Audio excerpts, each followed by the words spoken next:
soal pencegahan. Bagaimana sih dok pencegahan agar seseorang atau mungkin sobat sehat di rumah ini agar terhindar dari katarak? Proses degeneratif tentunya nggak ada pencegahannya ya. Karena usia kita kan tambah terus. Betul. Ya. Tidak mungkin berkurang. Betul. Memang sekarang upaya orang adalah bukan mencegah terjadinya, tapi bagaimana memundurkan. Oh baik. Agar tidak muncul. Ya, kemunculannya tuh ditunda lah kalau bisa ya. Betul.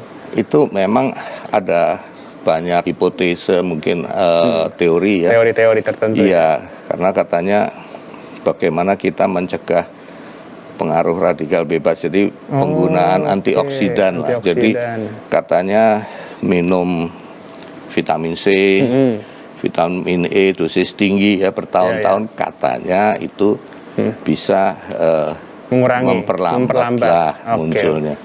Tapi ya pembuktiannya sulit lah. Betul, pengaplikasiannya sulit. Iya. Oke, Dokter Hadi, saya dan juga tim dari Ayo Sehat ini sudah mengumpulkan pertanyaan-pertanyaan dari netizen soal katarak mata. Nah, yang pertama nih, pertanyaan dari netizen namanya Kus Pinasti. Apa penyebab katarak dan apa bisa disembuhkan jika pasien sudah manula, dok? Monggo dijawab. Iya, jadi penyebabnya tadi kan sudah kita bahas ya. Benar. Kalau bicara disembuhkan, jadi katarak itu tidak bisa diobati. Tidak bisa diobati. Tapi bisa diatasi. Oke, bisa diatasi. Caranya dengan operasi. Ya. Baik. Dan memang secara umum di masyarakat itu kalau dengar kata operasi ini kan kayak vonis ya, serem lah gitu. Udah takut duluan. Iya, tapi dan kadang-kadang juga pasien juga bilang, saya udah tua gini nanti dioperasi gimana. Tapi dengan kemajuan teknologi sekarang ini memang operasi katarak menjadi salah satu operasi yang paling aman. Oke. Di bidang kedokteran. Di bidang kedokteran. Betul. Walaupun ini operasi dengan tingkat kesulitan tinggi. Perlu makan waktu juga ya banyak ya. Operasinya sendiri sekarang dengan teknologi sekarang ini sudah menjadi begitu kelihatan simpel.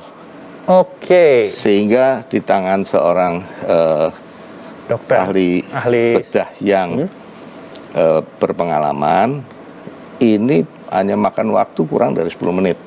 Oh iya dok, kurang dari 10 menit? Betul.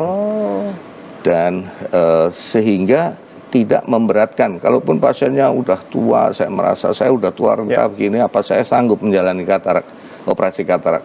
Nggak masalah, karena operasinya hanya membutuhkan waktu kurang dari 10 katakanlah rata-rata 10 menit. Rata-rata 10 menit. Pembiusannya pun sekarang tidak disuntik lagi, tidak dibius total, cukup ditetesi obat untuk menghilangkan rasa sakit. Baik.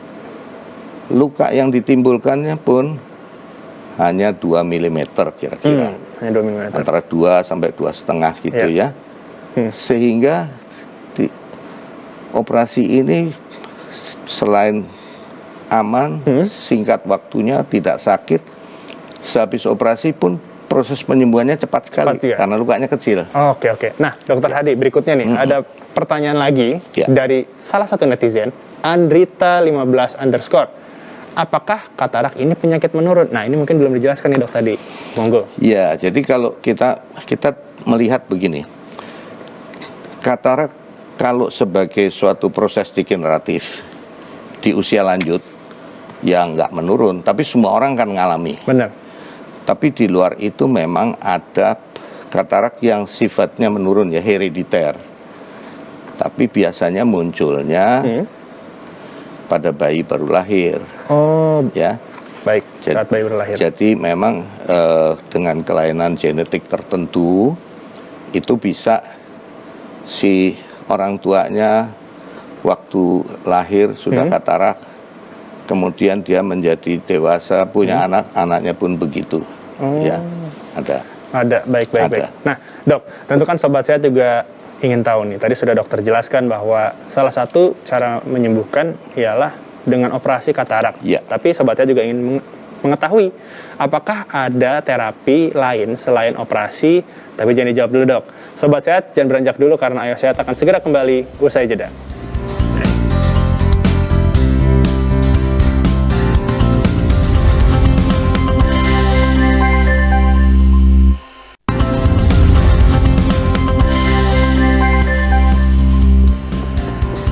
Masih di Ayo Sehat, masih bersama saya dan juga Dr. Hadi. Dok, menyambung pertanyaan tadi sebelum jeda. Kalau bicara soal operasi katarak mata, untuk tingkat keberhasilannya seberapa besar, Dok? Saat ini bisa dikatakan tingkat keberhasilan operasi katarak itu sudah di atas 95% lah. Oke, di atas 95%. Tapi tentunya kesuksesan dari satu operasi itu menyangkut beberapa komponen.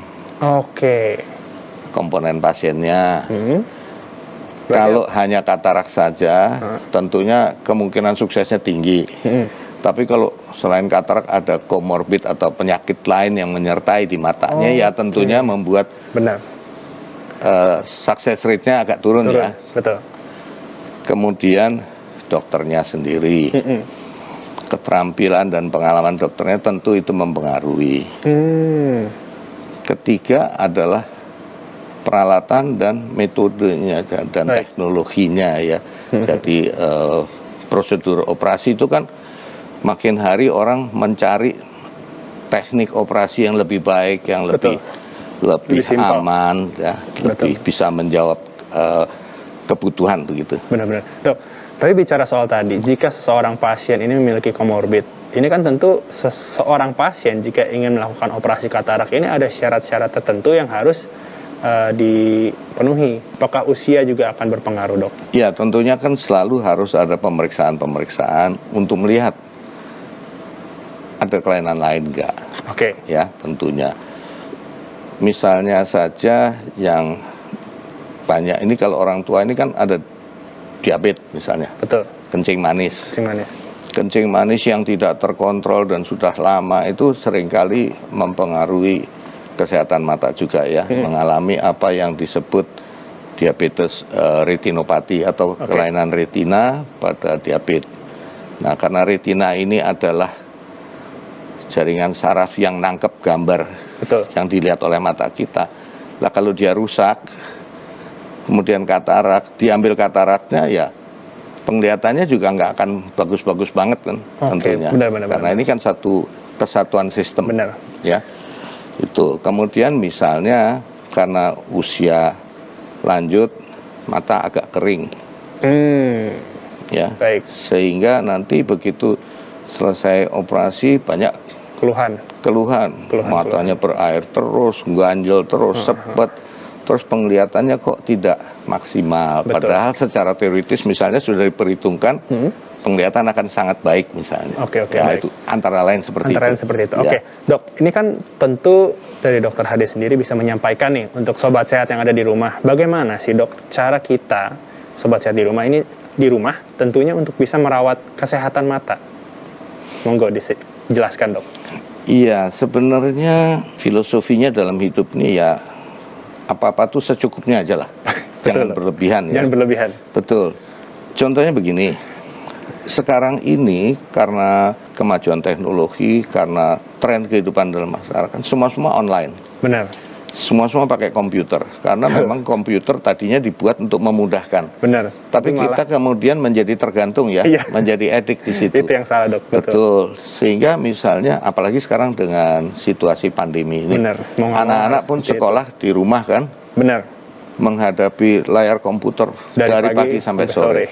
Ini kan sudah berlebihan kalau menurut saya. Jadi kenapa? Sebetulnya bukan kok layar komputernya merusak. Tapi gini, kita kalau di depan komputer, kita cenderung jarang berkedip. Ya, saya sebagai salah satu pengguna komputer juga mengakui itu, Dok. Jarang berkedip. Nah, kalau jarang berkedip, apa yang terjadi? Air mata yang membasahi mata kita itu menguap. Apalagi kalau ruangannya pakai AC. Lebih lagi. Penguapan akan berlebih. Baik. Sementara kalau kita ngobrol begini, Anda akan lihat saya kedip cukup sering. Iya. Dan ini memang normalnya begitu, alami ya, fisiologis. Benar-benar. Nah, ini kita diciptakan sebagai makhluk yang harus selalu membasahi mata kita dengan cara kedip. Terus kita melotot begini terus. Kering kan? Nah, ini kan sudah kita merusak sesuatu yang alami. Benar. Apalagi kalau berjam-jam. Iya. Jadi yang terjadi nanti banyak anak-anak yang karena sekolah di rumah terus-terusan ini, terus jadi begini-begini, kedip-kedip, karena matanya nggak nyaman. Kenapa nggak nyaman? Karena kering. Karena kebiasaan di depan layar. Iya. Oke, baik.